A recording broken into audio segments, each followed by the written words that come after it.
Winding up her two-day visit to Zimbabwe on Thursday in the country's El Nino-affected Matopo district, UN Assistant Secretary General Rina Gelani appealed immediately to the international community for $430 million to ease the food insecurity in the southern African nation.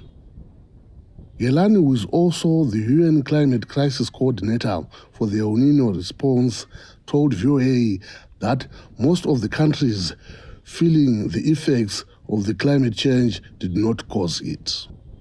Africa has only produced less than 4% of greenhouse gas emissions, and yet you can see here in Zimbabwe and then in these southern African countries, massive impact. We need to urgently be investing in communities and supporting governments on not only mitigating the climate crisis, reducing emissions, but also, because it's here today, helping communities to adapt to the changes that we're seeing. The naturally occurring El Nino climate pattern has affected southern African countries for decades, but the droughts have been coming more often and with greater intensity in recent years as global temperatures rise. One of those affected is Begazela Dube, a mother of four, now depending on odd jobs to survive because all her crops were burnt by the sun. This year's rain season was really very bad, as we did not receive sufficient rainfall, and we did not manage to harvest anything from our field. Even watermelons failed to grow.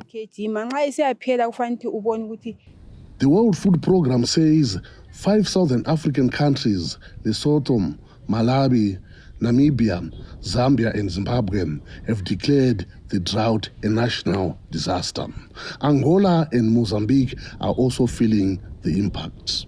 People are talking about a drought that's more severe than they've seen in 40 years in the country. But we're seeing similar things play out across an additional 6 countries in southern Africa, where 27 million people are facing hunger this year because of the El Nino situation.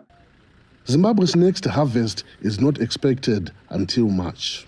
Obey Chaputsira, a Matopo district coordinator, says Zimbabwe's government is trying to limit the effects of the drought in his district, where 45,000 people are getting free grain and throughout the country. We have also embarked on the program of drilling bores, because most of our bores, they are seasonal in the district, so most of them are starting to dry up. We have a comparative advantage that we have a lot of sand in our rivers, so we are extracting water from that sand and coming up with piped water schemes.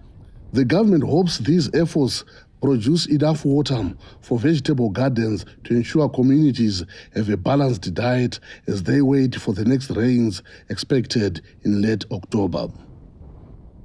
Columbus Mavunga, VOANews, Matopo, Zimbabwe.